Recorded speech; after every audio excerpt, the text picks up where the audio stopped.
Capítulo 25. Sua Majestade Consular.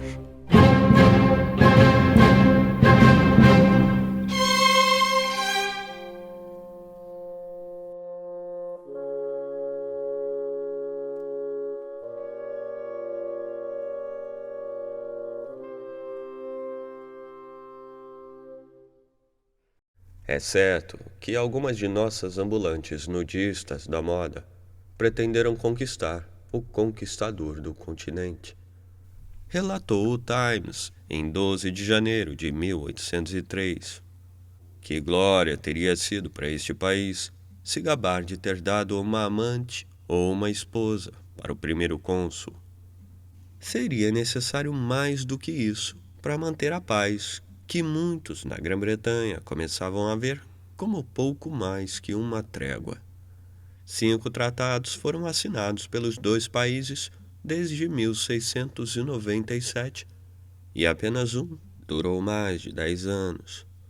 Para a Grã-Bretanha, o principal benefício da paz era o acesso aos mercados europeus, sem o qual o domínio dos mares e o comércio colonial, sem mencionar a primazia de sua indústria, não valiam de nada.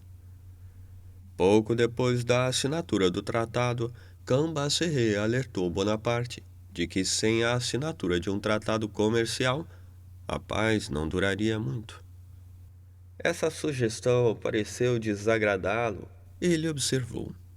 Bonaparte lembrou a ele o efeito catastrófico que o tratado anterior, assinado em 1783, teve para a indústria têxtil francesa ao abrir os mercados franceses para produtos britânicos.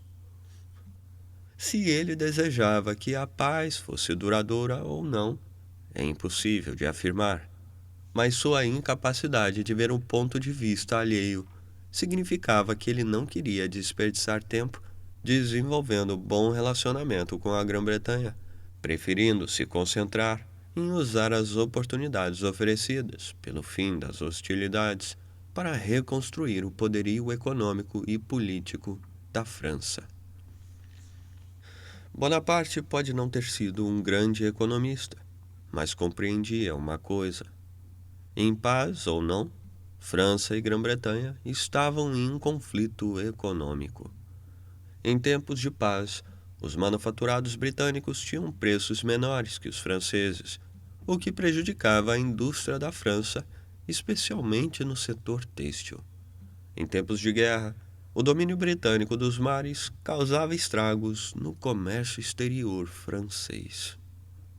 Como acreditava em desenvolver a indústria nacional e enriquecer o país por meio da aquisição de lastro financeiro, Bonaparte queria exportar o máximo possível e importar a menor quantidade possível.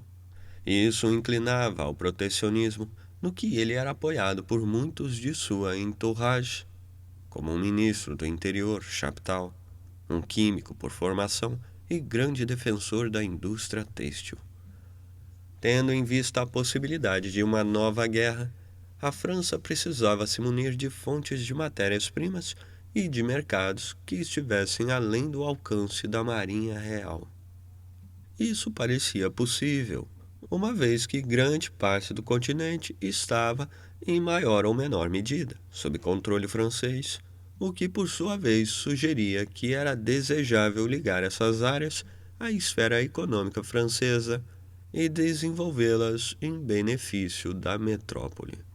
Isso implicava a harmonização de seus sistemas administrativos e judiciais e a implementação de projetos de infraestrutura, como estradas rumo à Itália, ações que futuramente tornariam sua incorporação à França parecer nada mais que uma formalidade administrativa.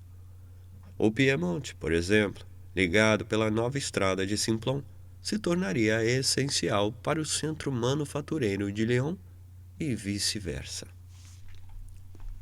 Embora a França tivesse reavido seu império pelo Tratado de Amiens, reafirmar seu controle sobre essas áreas representava um desafio. A Revolução tinha estimulado as elites locais a afirmar sua independência e a buscar maior autonomia principalmente para poder resistir a tendências socialmente progressistas e abolicionistas vindas de Paris. Em São Domingos, Haiti, o parlamento local aprovou sua própria Constituição. Quando a Convenção aboliu a escravidão em 1794, muita gente nas colônias se recusou a aceitar sua autoridade e, em alguns casos, facilitaram a ocupação pelos britânicos, que mantiveram o sistema escravocrata. Um fator que complicava o restabelecimento da autoridade francesa era a existência de um poderoso lobby crioulo que defendia os interesses dos fazendeiros em Paris. Isso se opunha à intenção de Bonaparte de manter a escravidão apenas onde ela não havia sido abolida e aceitar o status quo em colônias como Guadalupe e Guiana, onde a abolição já ocorrera. O ponto de vista dele sobre o assunto era pragmático. Se estivesse na Martinica, eu teria optado pelos ingleses, porque, acima de tudo, a pessoa precisa pensar na própria vida, disse a Thibodeau. Esse raciocínio não era suficiente para resolver o problema apresentado pelas colônias de São Domingos de Dominica, que ocupava a metade oriental da ilha e que tinha sido cedida à França pela Espanha em 1795.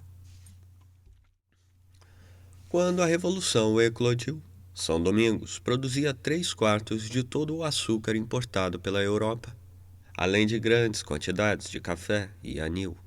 Isso tornava a colônia um elemento importante da economia francesa e alimentava as cidades portuárias da costa atlântica, com metade do comércio de La Rochelle dependente disso. Estima-se que, direta ou indiretamente, 1 em cada 10 franceses vivesse do comércio de São Domingos. A Revolução tinha despertado animosidades entre as diferentes camadas sociais, indo dos Grand Blanc, fazendeiros brancos, passando pelos invejosos Petit Blanc, e por vários graus de mulatos, miscigenados, e chegando aos escravos negros, que brigavam uns contra os outros, frequentemente em bizarras alianças ditadas pela política local. Isso inspirou revoltas de escravos que foram reprimidas de maneira selvagem. Depois de muita violência, o ex-escravo Pierre-Dominique Toussaint assumiu a liderança dos negros e conseguiu controlar a colônia. Em 1795, o diretório o nomeou como governador militar de São Domingos. Ele começou a agir como se fosse o dono da colônia, expulsando oficiais franceses e confiscando fazendas que deu a seus capangas. E introduziu um sistema de trabalho forçado que pouco diferia da escravidão e abriu os portos da colônia para navios britânicos e americanos, rompendo assim com a tradicional exclusividade de comércio entre a colônia e a metrópole. Pouco depois de chegar ao poder, Bonaparte escreveu a Toussaint uma carta lisonjeira, confirmando que a França reconhecia a abolição da escravatura, esboçando uma visão de um novo pacte social, e o chamando a demonstrar sua lealdade à França, rompendo com seus inimigos comerciantes de escravos, os britânicos e os americanos. Ele nomeou Toussaint como capitão-geral e o incentivou a formar uma guarda nacional e um exército. Essas ofertas foram ignoradas por Toussaint, que defendeu os argumentos do lobby crioulo, levando a atitude de Bonaparte em relação a ele a azedar. Mesmo assim, Bonaparte continuou fazendo gestos conciliatórios. Independentemente de suas origens e de sua cor, escreveu em uma proclamação para os habitantes da colônia em 8 de outubro de 1801. Vocês são franceses. Vocês são todos livres e todos iguais perante Deus e a República. O reconhecimento dado por ele a liberdade da população foi confirmado pelas assembleias e pelo Senado um mês depois. Toussaint desafiou a França ao invadir a parte leste da ilha, que ainda era administrada pela Espanha, à espera da chegada de uma força francesa. Suas ambições para seu país e para si próprio não eram menores do que as de Bonaparte, e os dois entraram em rota de colisão. Entre as colônias que a França havia recuperado na área estavam as ilhas de Guadalupe, Martinica, Marie-Galante, La Désirade, Le Saint, São Martinho, São Lúcia e Tobago, e a Guiana Francesa, na costa sul-americana. Em 1795, a França também havia recuperado da Espanha o vasto território da Louisiana, que compreendia os atuais Louisiana, Arkansas, Minnesota, Kansas, Nebraska, Colorado, Dakota do Norte e do Sul, Montana, Wyoming e Oklahoma. Isso abriu a perspectiva de criação de um importante império colonial que iria enriquecer a França ao fornecer recursos naturais e um mercado para seus bens manufaturados, não apenas dentro de seu território, como também nos vizinhos Estados Unidos e Nova Espanha, México. Uma semana depois da assinatura do Tratado de Amiens, Bonaparte revelou para o ministro da Marinha, Denis Decrès, seu plano para as colônias. Ele iria defender a Índia, onde a França havia recuperado seus 5 entrepostos comerciais, reocupar ou reforçar a presença nas ilhas de Reunião, Ile-de-France, Ilhas Maurício e Seychelles, além da colônia de Senegal na África e das ilhas de Saint-Pierre e Miquelon, na costa da América do Norte. Uma força de 20.000 homens deveria recuperar o controle de São Domingos. Outros 3.600 fariam o mesmo em Guadalupe e mais tarde 3.000 na Louisiana. Os americanos e os britânicos não viam com bons olhos a possibilidade de um aumento do poder francês na região, mas achavam pior ainda a existência de repúblicas governadas por escravos rebeldes. Também existia a possibilidade de, caso tivesse seus planos frustrados, a França subverter as colônias britânicas e os estados do sul dos Estados Unidos, fomentando rebeliões de escravos contra seus senhores britânicos e americanos.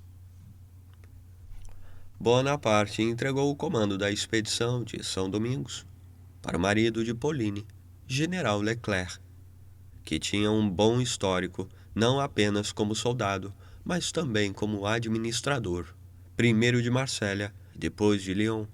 Era diplomático, o que se revelaria vital ao lidar com Toussaint e mais tarde com os vizinhos espanhóis e americanos. Depois de ter assegurado o domínio sobre São Domingos, ele devia velejar para a Louisiana. Pauline iria com ele, em parte para impedir que ela agisse de maneira escandalosa, caso ficasse sozinha, em parte para garantir que não passasse pela cabeça dele trair seu adorado irmão. Bonaparte informou a Toussaint sobre a chegada iminente de Leclerc numa carta lisonjeira que prometia honras e riquezas caso ele cooperasse. As instruções que ele deu a Leclerc eram para dar apoio a Toussaint e gradualmente se pôr em posição de poder decapitar o movimento de libertação negro. Nada foi dito sobre escravidão. A questão não é se devemos abolir a escravidão, mas sim se devemos abolir a liberdade naquela parte de São Domingos, disse a Roederer. Estou convencido de que esta ilha estaria em mãos inglesas, caso os negros não estivessem ligados a nós por sua liberdade. Portanto, era melhor deixar as coisas como estavam. É possível que eles venham a produzir menos açúcar do que produziam quando escravos, mas o produzirão para nós e servirão a nós, caso necessário, como soldados. O que importava para ele era recuperar o controle das colônias. Quando a armada de Leclerc chegou a São Domingos, em fevereiro de 1802, Toussaint tentou impedir o desembarque, mas não conseguiu. Leclerc o derrotou e o forçou a negociar. Depois ele tentou uma conciliação, mas foi prejudicado por fatos ocorridos nas colônias vizinhas. Sob pressão do lobby crioulo e dos interesses comerciais, a escravidão estava sendo imposta novamente em Guadalupe e Martinica, onde os escravos haviam se rebelado e se libertado de seus grilhões. Enquanto Leclerc lutava para conquistar a população negra de São Domingos, notícias sobre esses fatos começaram a chegar, levantando suspeitas de que o mesmo poderia ocorrer ali. Ele insistiu com Bonaparte para que impedisse isso, argumentando que São Domingos, por ser a parte mais importante do império, deveria ter prioridade. A expedição de Leclerc tinha problemas de falta de equipamento e financiamento, o que limitava seu potencial.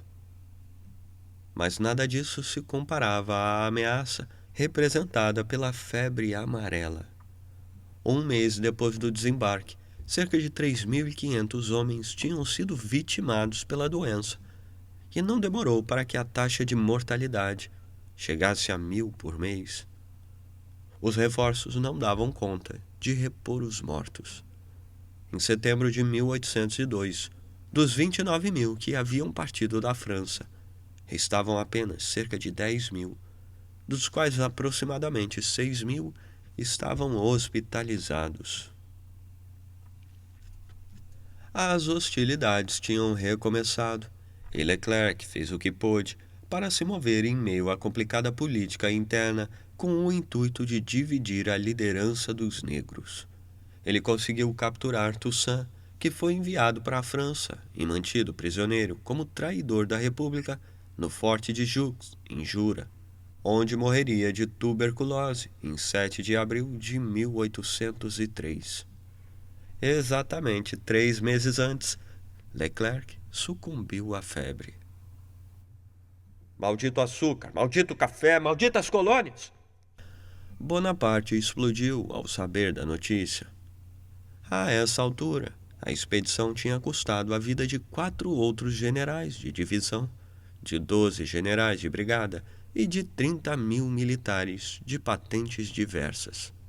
Mais tarde, ele admitiria que cometeu um grande erro ao não deixar Toussaint onde estava, como uma espécie de vice-rei independente que inevitavelmente ficaria ao lado da França, o que reduziria o poder colonial britânico na área. Enquanto isso, as relações entre Londres e Paris ficavam mais tensas. A escolha de Lord Whitworth como embaixador britânico não ajudou. Colocar no posto alguém que tinha conexões com o assassinato do Tsar Paulo I não foi algo pensado para agradar Bonaparte. Ele era um francófobo, confesso, implacável, e estava preparado para ultrapassar os limites da diplomacia naquilo que visse como interesse do seu país, e não faria nenhum esforço para reduzir as tensões ou para inspirar confiança. Não que houvesse muito que pudesse ser feito, tendo em vista que ele recebera instruções para, abre aspas, afirmar da maneira mais clara a determinação de Sua Majestade de jamais renunciar a seu direito de interferência nos assuntos do continente, sempre que os interesses de seus domínios, ou da Europa em geral, parecessem exigi-lo, fecha aspas, as quais conflitavam diretamente com as do embaixador francês em Londres, General Antoine Andreosse, que eram de, abre aspas, impedir em todas as ocasiões qualquer intervenção do governo britânico nos assuntos continentais, fecha aspas. O governo britânico via a falta de disposição de Bonaparte para abrir negociações para um tratado comercial como um indício de má-fé. Ele reclamava que os britânicos estavam dando abrigo a milhares de emigrados hostis, alguns dos quais tramavam contra a sua vida, o que o deixava furioso por ver que, além de dar asilo a pessoas que abertamente declaravam seu desejo de derrubá-lo por quaisquer meios, o governo britânico não fazia nada para impedir a publicação de calúnias e artigos difamatórios que aviltavam a sua imagem, além de uma enxurrada de cartoons pesados de gente como Rowlandson. Um jornal de imigrados, baseado em Londres, defendia abertamente o assassinato de Bonaparte. Ele não podia aceitar a desculpa britânica da liberdade de imprensa, uma vez que o Ministério do Interior frequentemente atuava contra a imprensa radical e confiscava os escritos daqueles que faziam campanha em defesa de reformas parlamentares. A imprensa britânica publicava relatos chocantes sobre Bonaparte ter envenenado vítimas da praga e enterrado vivos seus próprios feridos, e empolgava os leitores com histórias escandalosas sobre o passado de Josefina, sobre as supostas orgias sexuais do marido com suas irmãs e seu caso com Hortense, e até mesmo sobre suas supostas origens africanas. Inseguro e com um senso de humor limitado, ele achava isso profundamente doloroso e irritante. Bonaparte punha a culpa no governo britânico por tudo, nas palavras de Cambacérès.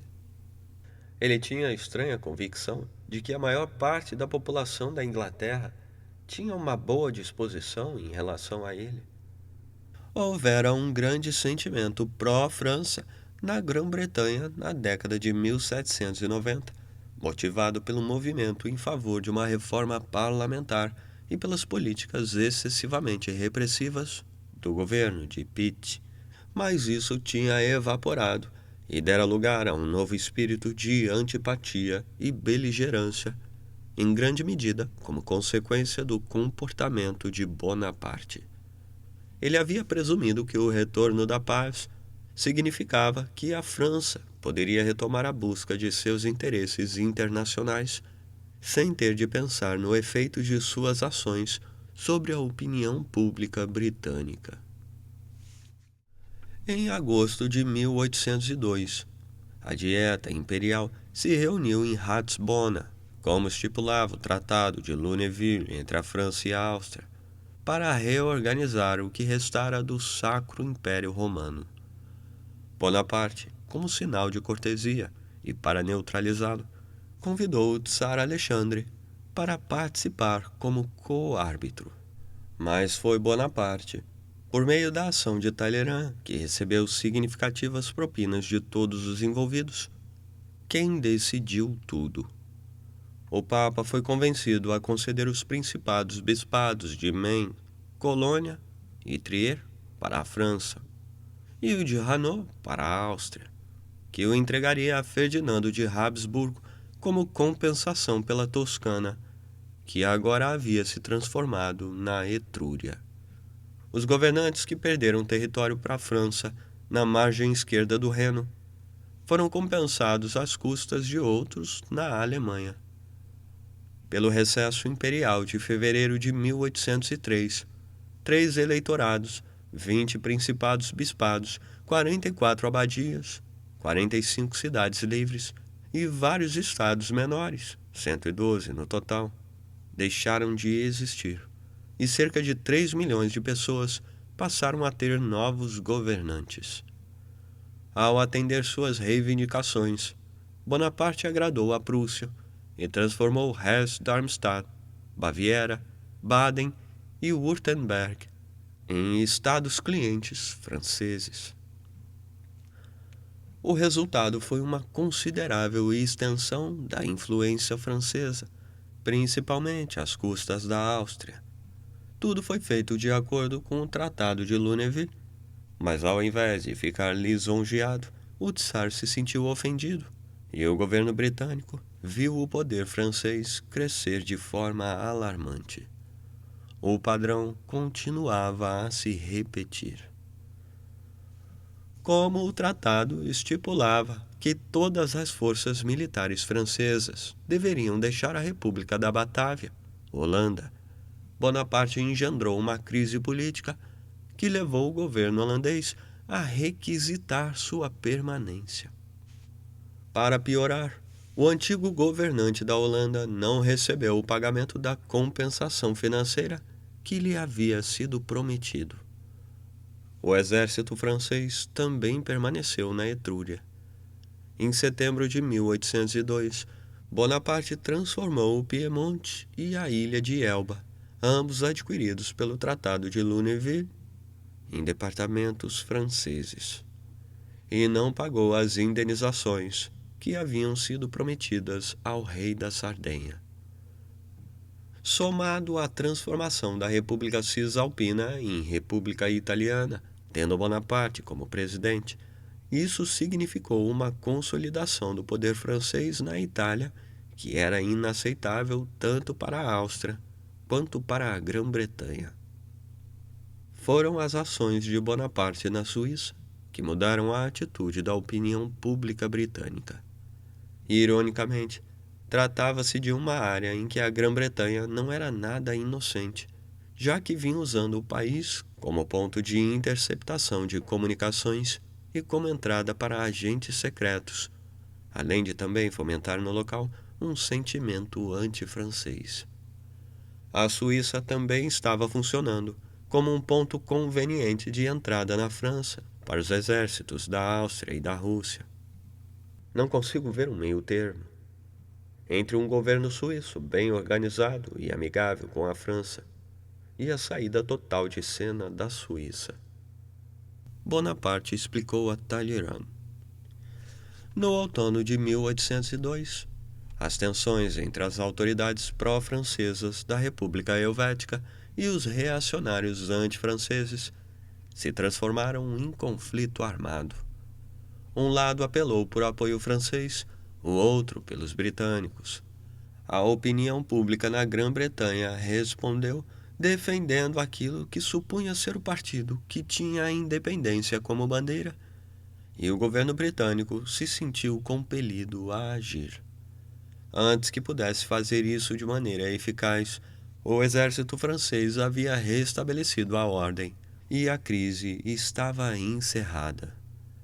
Em 19 de fevereiro de 1803, o ato de mediação criou a Confederação Helvética, na qual Bonaparte assumiu o papel de avalista e árbitro efetivo. Em 17 de outubro, o secretário de Estado britânico para a guerra, Lord Hobart, escreveu para os comandantes em Malta, Cabo e Índia, ordenando que eles retardassem a implementação dos termos do Tratado de Amiens. O governo britânico estava cada vez mais alarmado com os movimentos franceses fora da Europa. Uma frota comandada pelo general Descaens estava a caminho para reafirmar a autoridade francesa sobre as ilhas coloniais de Île-de-France e Reunião, no Oceano Índico, e dos entrepostos comerciais de Pondicherry, Karaikal, Mahé, Yanaon e Chandanagar na Índia, tudo de acordo com o Tratado de Amiens. Mas as instruções de Descaens incluíam investigar a possibilidade de obter o apoio dos governantes locais na Índia na eventualidade de uma nova guerra.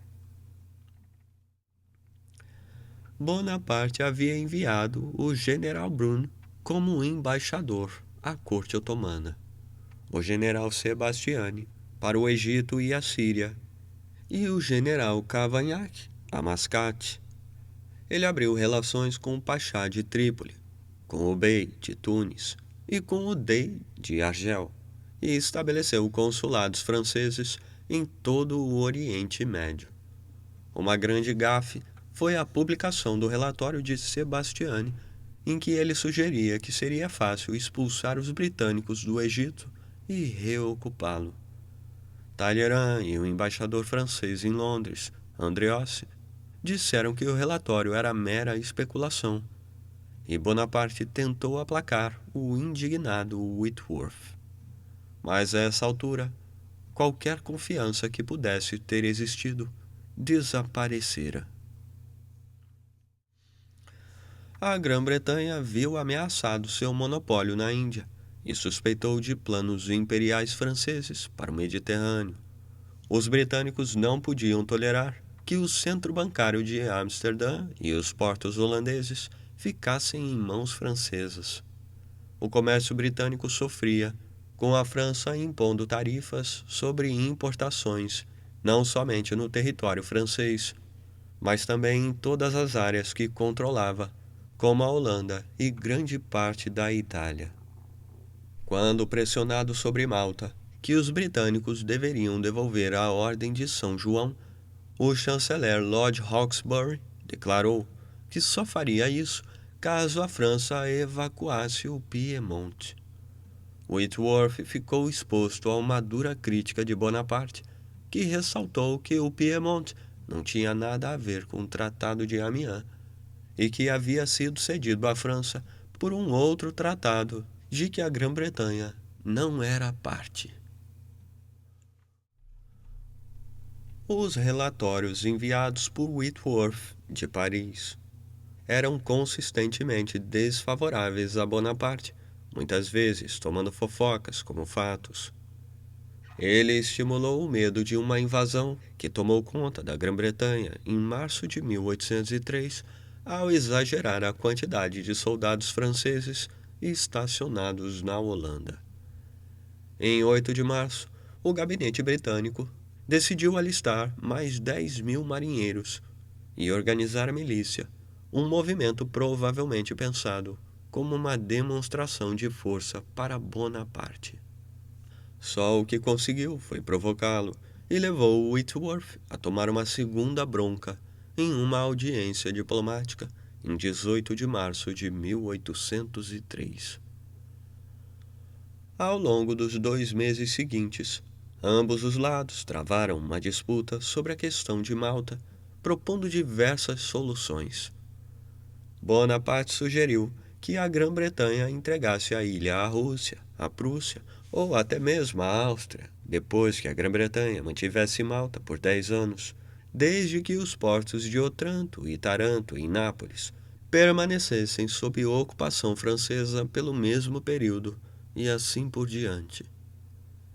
Em 27 de abril, Whitworth fez um ultimato verbal a Talleyrand, exigindo a evacuação imediata da Holanda, a aceitação de uma ocupação permanente de Malta pelos britânicos e uma compensação pelo Piemonte para o rei da Sardenha.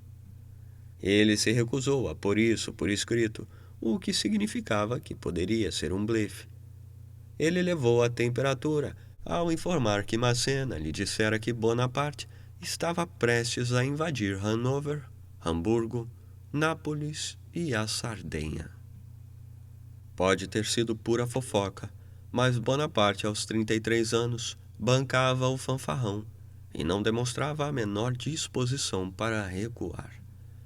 Quando o enviado do Tsar contou a ele que a Europa não poderia aceitar a incorporação do Piemonte pela França, ele disse ironicamente que a Europa poderia vir e tomar o Piemonte dele. Ele estava agindo de modo temerário. Quando saía para cavalgar ou caçar em um dos antigos parques reais em Versalhes, Marly, Fontainebleau ou Rambouillet, ele galopava loucamente, curvado sobre o pescoço do cavalo, com as rédeas frouxas na mão direita e a esquerda pendente ao seu lado. Ele era mau cavaleiro e balançava sobre o animal. Sua falta de consideração pelo perigo alarmava os que o acompanhavam, sendo frequentemente deixados para trás. Em outras ocasiões, ele saía de Saint-Cloud anonimamente com Hortense e ia a uma feira rural, onde era facilmente reconhecido, sem qualquer escolta ou companhia. Em 8 de maio, enquanto era trazido de volta para Saint-Cloud com Josefina, Hortense, sua irmã Caroline e Cambacéré, ele subitamente subiu na boleia, assumiu as rédeas e insistiu em conduzir ele próprio os 6 cavalos, coisa que jamais havia feito. Ele conduziu rápido demais, bateu num poste de amarração no portão com uma das rodas e o choque o fez voar longe, a ponto de desmaiar na queda. Mais tarde, ele diria que morreu por um momento. O poder que ele havia acumulado, as conquistas que fez e a avalanche de elogios não tinham como deixar de afetar seu julgamento. Ele vira sua efígie na primeira moeda que o país conheceu em 10 anos. Falava-se em dar a ele o título de Sua Majestade Consular. Planejava-se uma estátua para ficar no topo de uma coluna, semelhante àquela de Trajano em Roma. Seus instintos militares o inclinavam a aproveitar toda a oportunidade e a se rebelar contra a ideia de recuar. E esses instintos eram reforçados por sua sensação inata de insegurança. Ele era profundamente consciente de suas origens. Seu irmão caçula, Louis, tinha sugerido a ideia de exumar o corpo do pai deles, sepultado em Montpellier, onde ele havia morrido, e enterrá-lo com alguma pompa em Paris. Bonaparte ficou horrorizado com a ideia. A memória de seu pai era um constrangimento. Louis exumou o corpo sem alarde, enviou-o por meio de mensageiros públicos, escondido em um relógio de pêndulo, e o pôs num mausoléu em sua propriedade em Saint-Leu. Bonaparte acreditava que o status que ele podia reivindicar vinha unicamente da glória, da sua própria e da glória das pessoas ligadas a ele. Esse foi o motivo de, ao saber da morte de Leclerc, ele ter declarado luto oficial de 10 dias, como acontecia nas cortes tradicionais. Isso punha seu ex-cunhado e companheiro de batalhas na posição de herói nacional e em pé de igualdade com a realeza, o que sutilmente realçava o status do próprio Bonaparte. Um primeiro cônsul não é como um daqueles reis por graça divina, que viam seus estados como herança. Bonaparte disse a Thibaudot. Ele precisa de ações brilhantes e, portanto, da guerra. Seria um tema recorrente em sua vida. Bonaparte acreditava que seu direito a governar dependia de tornar a França maior do que ela era quando ele chegou ao poder. Independentemente das falhas do diretório, a França, naquele momento, esteve de posse de uma grande quantidade de território, e ele achava que não podia perder nada. No início de 1803, à medida que se aproximava o primeiro aniversário do Tratado de Amiens, ele havia tornado a França maior, com 37 milhões de habitantes, ultrapassando a Áustria, com sua população de 24 milhões, a Grã-Bretanha, com 16 milhões, e a Prússia, com 9. Bonaparte havia colocado a França num lugar em que Richelieu e Luís XIV só poderiam ter sonhado, uma posição dominante na Europa Ocidental, servindo de contrapeso para a influência dos Habsburgo na Alemanha e tendo excluído a Grã-Bretanha da maior parte do continente. Para ele, isso correspondia a seu direito de governar. A provável perda de São Domingos e a possibilidade da retomada das hostilidades colocou em questão o controle permanente das demais colônias, particularmente da Louisiana, que a França com certeza não seria capaz de defender. Os Estados Unidos queriam comprar a colônia, e como Bonaparte precisava de recursos para a guerra, ele concordou em vendê-la. Em 10 de abril, o ex-governador da Virgínia e futuro presidente James Monroe desembarcou em Le Havre e antes do fim do mês, Bonaparte tinha, entre aspas, com grande desprazer, vendido a ele o território por 15 milhões de dólares, o equivalente a 50 milhões de francos. A negociação foi providencial. No início de maio de 1803, o primeiro-ministro britânico, Eddington, deu ordens para que todos os comandantes na área se preparassem para capturar colônias francesas. Ele também planejava tomar Nova Orleans e entregá-la aos Estados Unidos como suborno para que os americanos ficassem ao lado da Inglaterra na guerra que estava por vir. Em 14 de maio, Lord Hawkesbury recebeu do Tsar Alexandre uma oferta para servir como mediador. Ele havia aconselhado anteriormente o governo britânico a não abrir mão de Malta, uma base que os russos estavam de olho havia algum tempo, mas se alarmou diante da possibilidade de uma nova guerra. Nas palavras de seu embaixador em Paris, Arkady Morkov, aos russos não interessava a vitória de nenhum dos dois lados, já que isso levaria ou ao despotismo nos mares, ou ao despotismo em terra firme. Era tarde demais. Em 15 de maio de 1803, o almirantado deu ordens para a detenção de todos os navios franceses em portos e águas da Grã-Bretanha ou de regiões controladas pelos britânicos. No dia seguinte, a fragata HMS Doris atacou e tomou o veleiro francês La Frontière, perto da costa francesa, e o Conselho Privado decidiu declarar guerra à França. A declaração foi publicada em 18 de maio, quando mais de 1.000 navios franceses e holandeses já haviam sido capturados em portos controlados pelos britânicos.